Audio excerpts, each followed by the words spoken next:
When thinking about revolutionary technology, agriculture is not something that immediately comes to mind. And yet, the ability to domesticate plants and yield abundant food from the land is what gave rise to civilizations. At first, producing more food was just a matter of expanding farmland. But then populations started growing at seemingly too fast of a pace. Brilliant minds often predicted mass famine when the growth of the world's population threatened to outstrip our ability to produce food for everyone. From Thomas Malthus in 1798 to economist Paul Ehrlich in 1969, men have become famous for the doomsday predictions. But they turned out to be wrong. In fact, the world population went from 1 billion in 1800 to almost 8 billion today, while abject poverty went from 95% to 10%, and average calorie consumption more than doubled. And from 1969 to 2021, global hunger declined by more than 50%. But the challenge remains. We must continue expanding our ability to feed a growing population. We must figure out how to eradicate hunger for the 10% of humans who still experience it on a daily basis. And we must do so in a way that minimizes pollution and damage to the planet. But what is the answer? Using more land? Is that even possible? Organic farming? But could that be done on a mass scale? What about GMOs, which scare so many people? And how do we protect our environment and the planet's rich biodiversity while feeding more than 9 billion humans?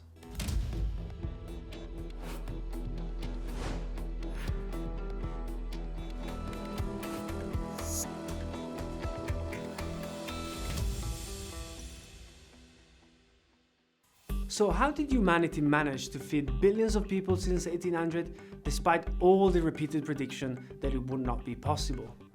In one word, intensification. Intensification is the process of increasing agricultural output per unit of land. This means getting more food from the same amount of land instead of expanding the farmland. This can be achieved thanks to scientific and technological progress in agriculture. The successful intensification of agriculture in the 1800s, along with various other scientific and technological developments, meant that by the 1900s the populations had exploded to 1.6 billion. The prophets of doom again began banging their drums. And again, they were wrong, once again thanks to new technologies. First, combustion engines and the availability of cheap fossil fuels like gas and oil replaced steam and horses, and it made it possible to further intensify production on the same amount of land while also enabling wider and more efficient distribution of food. Second, scientists Fritz Haber and Karl Bosch invented a process for binding nitrogen to hydrogen and creating ammonia, making possible the creation of the synthetic fertilizer. The synthetic fertilizer massively increased agricultural yields and food security while drastically cutting down on global hunger.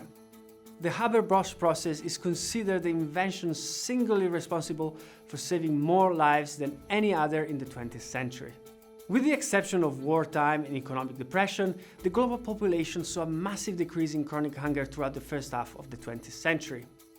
But a population boom in the 1950s and 1960s, driven by more abundance and declining infant mortality, was stretching the planet's ability to feed everyone to the limit.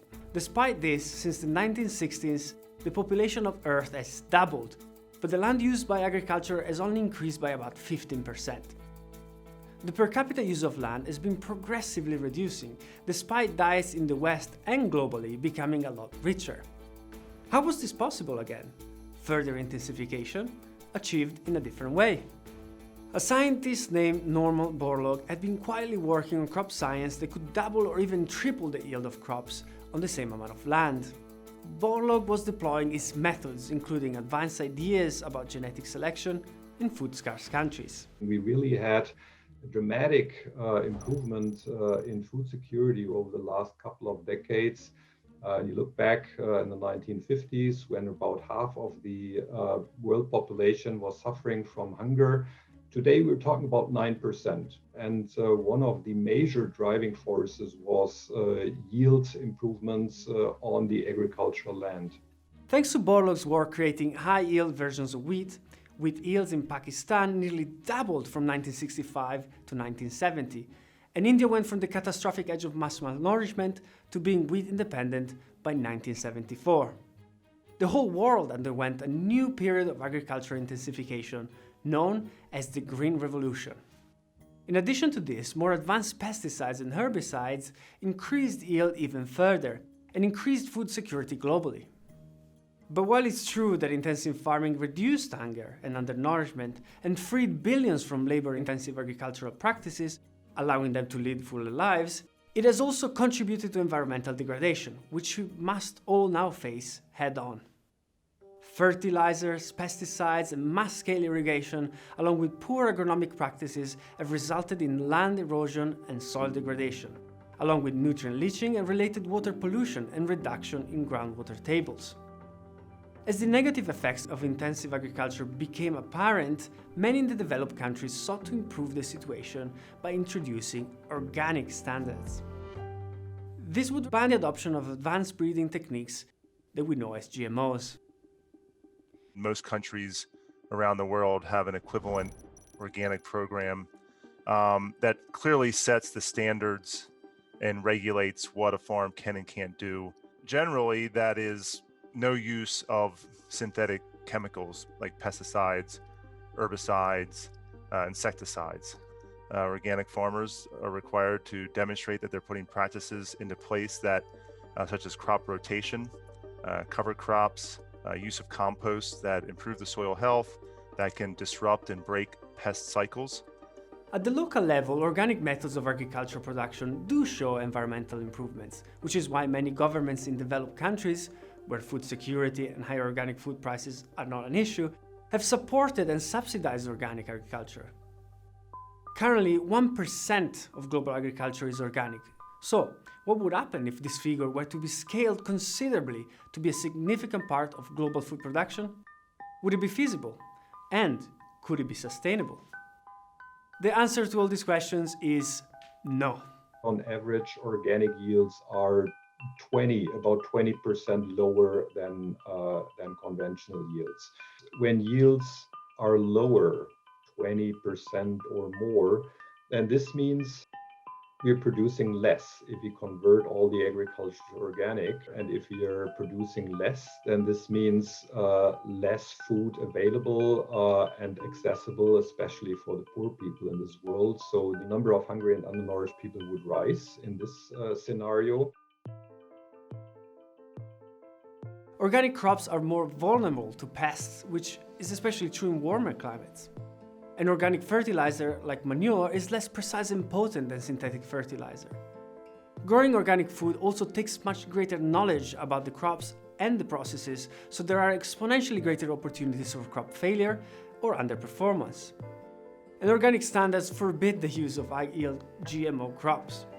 Taken together, this results in even lower real-world yields, as much as 50% lower than conventional agriculture. So, organic farms would require, according to some estimates, 40% more land than intensive agriculture to feed the same number of people. This would require converting more wild habitats into farmland, releasing the carbon stored in wild and virgin forests, and contributing to climate change and loss of biodiversity. But certainly, if you can afford it, you should buy organic, right? Whether or not it's better for the planet, natural food is certainly better and more nutritious for you, right? First, let's ask if there is such a thing as natural food. All agriculture, by definition, requires human beings to intervene in natural processes. This is quite literally what differentiates agriculture from gathering. Thousands of years of selective breeding of domesticated crops has led to plants that are almost completely dependent on human intervention. Take corn, for example. This is a plant that produced a few kernels in its natural states almost 10,000 years ago. The uniform cobs bursting with kernels today are entirely a result of human intervention in natural processes. This is true for nearly every fruit and vegetable you consume. And the industrial organic farming system, which supplies grocery stores with organic products like milk, lettuce, tomatoes, and provides raw materials for processed organic foods, looks a lot like conventional farming. These farms most often feature massive fields planted with one single crop, and they use industrial packaging and transportation systems. The key difference tends to be that organic farms, even at the industrial level, use manure for fertilizer and till the soil for weeds rather than use herbicides. And what about that fertilizer? Organic farming uses manure from livestock instead of synthetic fertilizer. Currently, organic farming accounts for 1% of global production, so there is enough manure. But imagine scaling organic to 100%.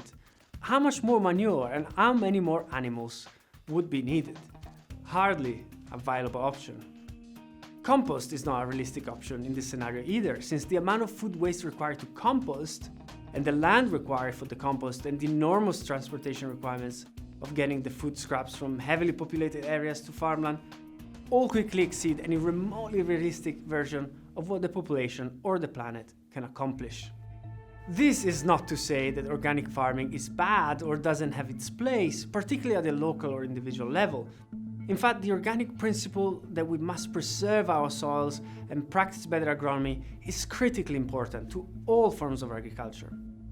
It is merely to point out that at scale, organic farming presents massive land use and environmental challenges because of its reliance on non-technological methods. It is also worth noting that organic as a product line rather than a personal farming choice exists in affluent countries where marketing has created a strong association between virtuous behaviors and personal health and organic food. But in developing countries, these versions of virtue comes with too high of a price. In these countries where nearly all crops are meant for sale, growing organic with its lower yield and higher labor runs into the problem that the local markets are simply not willing or able to pay the premium. And where there aren't fair trade systems or markets available, the cost opportunity for greater labor required in organic takes the greatest toll on women and children who are typically tied to the more labor-intensive tasks in the fields, such as weeding. The point here is what might be great for a wealthy farmer in Berkeley, California, isn't necessarily great for a family living on a farm in South America. A rising population demands more food to be produced. But we want to preserve habitats, so intensification of current farmland is still a must. And yet, we cannot possibly use more pesticides, fertilizer and herbicides, or irrigation, firstly because they're polluting, and secondly because adding more won't result in more yield. We are maxed out. We can't intensify by increasing inputs, so we need to do it by finding plants that do not need all these polluting inputs. And this is done through technological advancements such as genetic engineering and gene editing.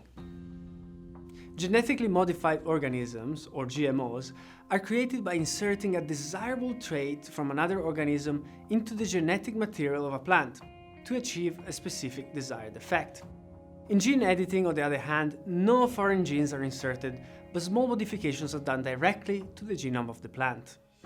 The achieved effects include plants that are pest or disease resistant without the use of pesticides, plants that can potentially resist storms, drought, floods, and frost, plants that can make more efficient use of nutrients to decrease fertilizer use, that have more nutrient density, and that stay fresh longer to reduce food waste. When we think about agriculture, what we're referring to are seed products where we have introduced a piece of DNA into the plant. And the traits are focused primarily on insect protection. So helping farmers with insect challenges that they face as they grow every year.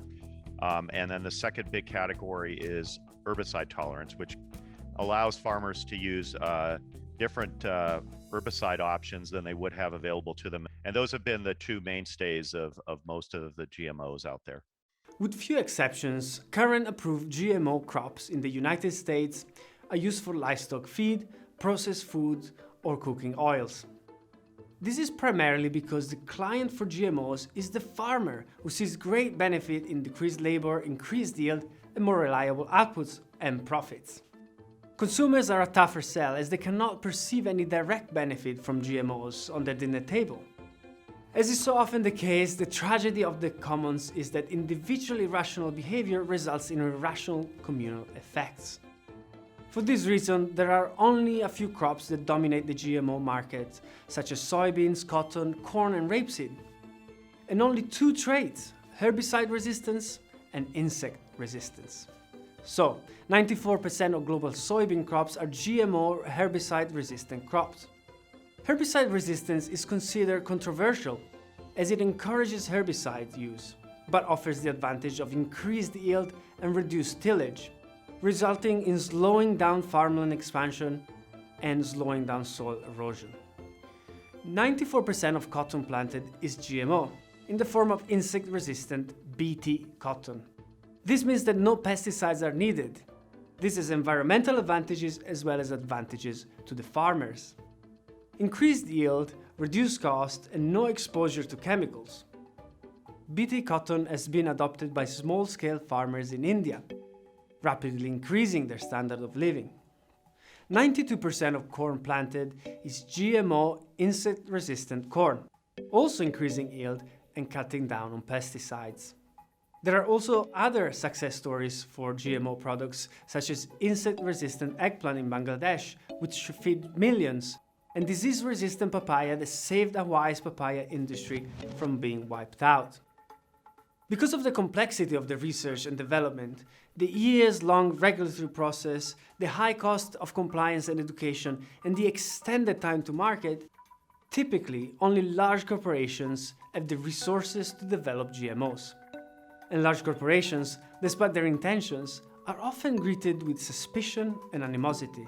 Sometimes rightfully so, especially when herbicide-resistant crops are sold alongside the herbicide itself by the same corporation, creating what many perceive as a conflict of interest. Because when you look back how GMOs were introduced, the first players coming up with these new crops were some of the large chemical companies.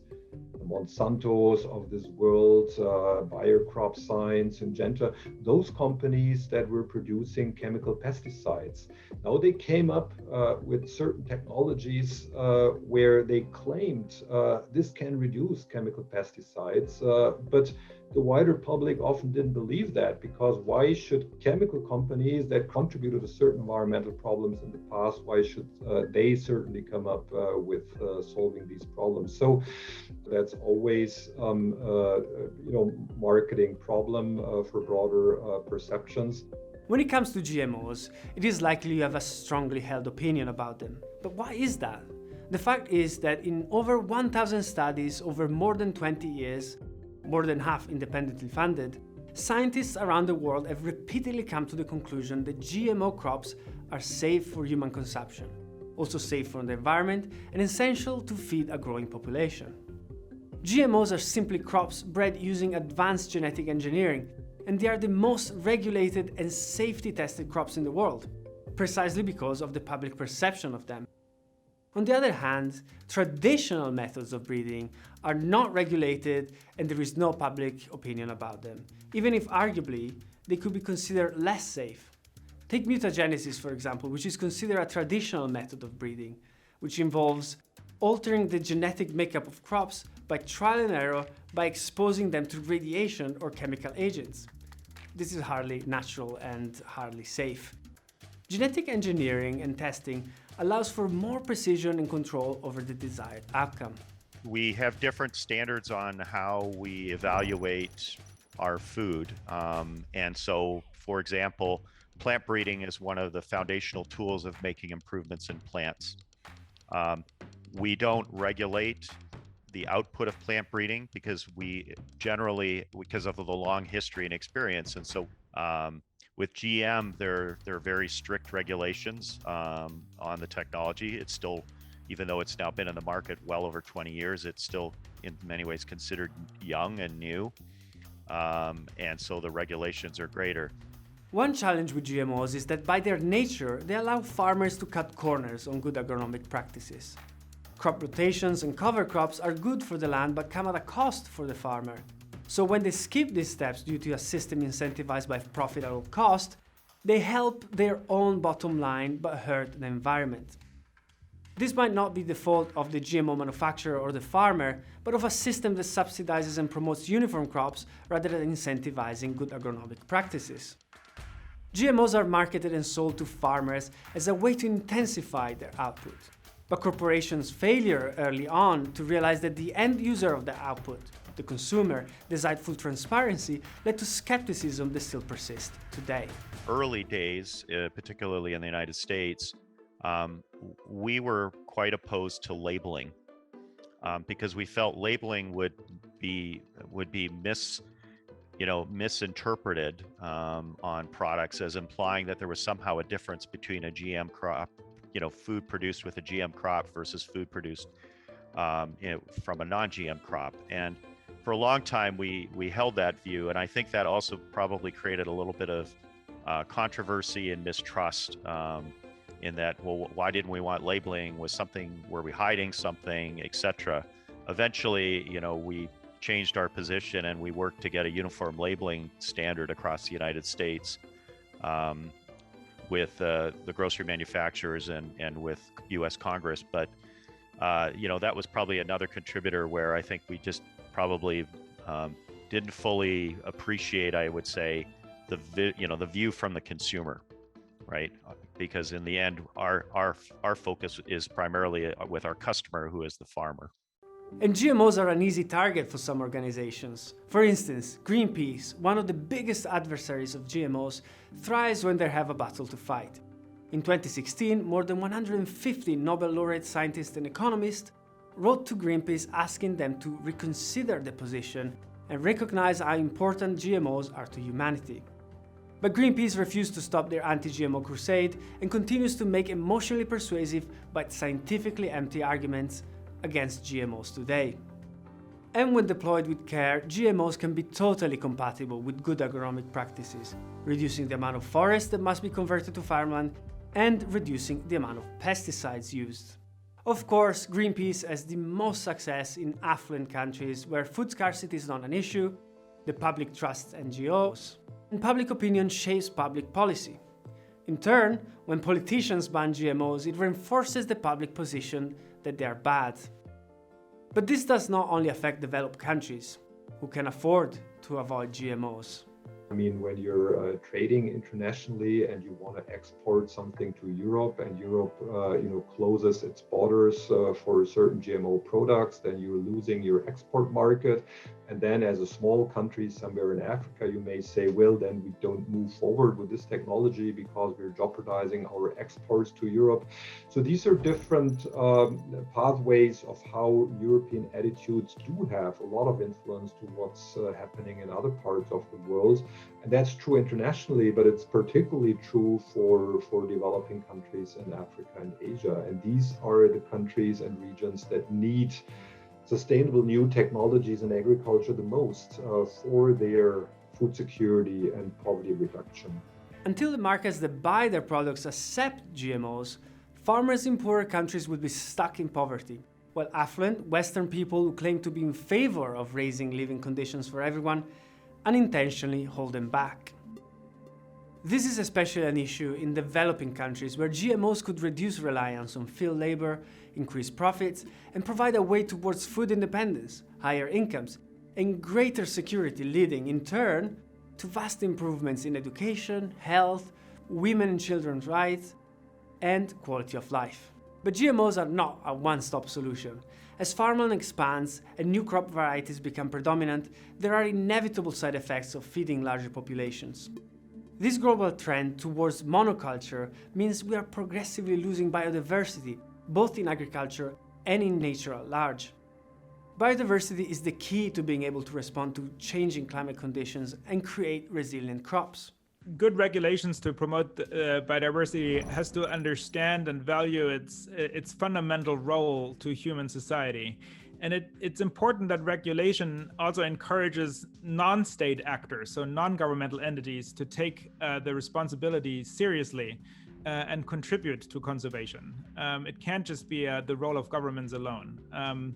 So I think this is really important. What is also really important is that regulations are designed in a way that they don't become a hindrance to the very conservation or the utilization of that biodiversity in itself. There are hundreds of varieties of maize, potatoes, or tomatoes, and as only a few become predominant on the market, Other varieties are in danger of being lost forever. The Global Crop Trust is a United Nations sanctioned agency with one main goal: collect, store, and provide access to thousands of seeds so farmers and researchers can study and preserve biodiversity. These seeds are stored in a climate and seismic controlled vault in Svalbard, Norway. We have a mandate to build and sustain a global system of ex situ conservation. Preserving this biodiversity is also essential in order to have a genetic pool from which to get material for the breeding of new species, as the climate changes and as our agricultural needs evolve. So we are supporting seed banks all around the world to be able to maintain and store, collect, but also reintroduce the biodiversity of our food systems, the biodiversity of our crops. So the different varieties that exist within most of our crops, different apple varieties, different tomato varieties, you name it. Most of all of the crops in the world exist out of many different varieties. And that's the task of seed banks to make sure that that still is available and usable for many years to come. In recent years, with the development of CRISPR, a gene editing technology, it is now possible to edit the genetic code of a plant directly without having to insert genes from another organism. These are called gene-edited crops, and they are exponentially quicker and cheaper to develop than GMOs. This opens up the possibility of smaller companies and organizations working to solve these problems. And GMOs and gene-edited crops can resist the rapidly changing environment, allowing food to be produced in conditions that would cause non-GMO crops to fail. This can help countries hardest hit by climate change. The urgency of climate change and a population desperate to escape poverty demands that we cannot afford to ignore science in favor of ideology. Even with the intensification and the added resilience from modern farming techniques, the scale of the problem is very large. As the climate gets hotter and more unpredictable, many crops which do not tolerate heat are being shifted further north towards colder climates or further up mountains. Additionally, many countries are forced to rely on imported produce, making food security increasingly challenging for everyone. Developments in vertical farming in the last decade might offer a viable new solution to make food production even more future-proof and allow more local resilience. Vertical farming is a form of farming that does not rely on sunlight, climate, or soil. Vertical farming is done indoors. It relies on hydroponics, which is the delivery of nutrients to plants without soil. The nutrients, lights, and water are all controlled by advanced AI that uses sensors to determine the timing and intensity needed for all the inputs. These algorithms, plus the fact that the plants are grown indoors in high-density stacks with no climate, no weeds or insect threats, creates the highest possible outputs. In fact, this allows the cultivation of plants with, in some cases, up to 99% less water, 90% less land, and no pesticides or herbicides. Vertical farming can be done in warehouses near cities, reducing transportation costs to local markets, while increasing the freshness and nutrient density of the vegetables. It is possible that much of the work will eventually be done by robots, leading to the most affordable, local, and environmentally friendly produce possible in large cities. The results of vertical farming so far are outstanding. For instance, in a current vertical farm, 1 kilogram of lettuce requires only 1.2 liters of water. In a conventional farm or an organic farm, 1 kilogram of lettuce requires up to 237 liters of water. So yes, a 99% reduction in water use. Vertical farming is already widely popular in Asian countries such as Japan, China, and Singapore, and is beginning to pick up in the USA. As this practice expands, so does the need for more specialized crops. The companies that have been set up to do vertical farming, they're just using the existing varieties that have been grown for greenhouse production or outside field production. And we think there's a really great opportunity to make the crops more really tailored specifically for the vertical farming market. Expanding the flavor profiles or changing the architecture of a plant to make it fit better, those could be really interesting gene editing opportunities for those crops. The catch is vertical farms require a significant amount of electricity. At this time, most plants grown in vertical farms are leafy greens, which require the least amount of energy. But with advances in cheap, safe, and environmentally sound energy, it is possible that crops that are cost prohibitive in a vertical farm today, like large vegetables and grains, will soon be economically viable. So, what does the future of agriculture look like? Clearly, we must resist the temptation towards nostalgia and sentimentality if we are to overcome the profound issues we face as global society. We must embrace technology that are proven safe and effective, even if we are emotionally resistant to them. We must acknowledge that forcing local preferences from affluent countries onto developing nations means they will not be given the same opportunities that we had as our countries developed. This transition may also take time and understanding. And finally, we must neither demonize nor put on a pedestal any single approach to agriculture. We can recognize that there is so much to be learned from agronomic practices of organic farming, much to be gained from the latest technology of crop science, and much to be lauded for preserving biodiversity in any form, and also much to be benefited from embracing promising new ideas like vertical farming. Everything is a tool in our toolkit, and every tool has its place. If you'd like to learn more about any of these issues, check out the link below or visit www.rationalmind.show for more information and resources.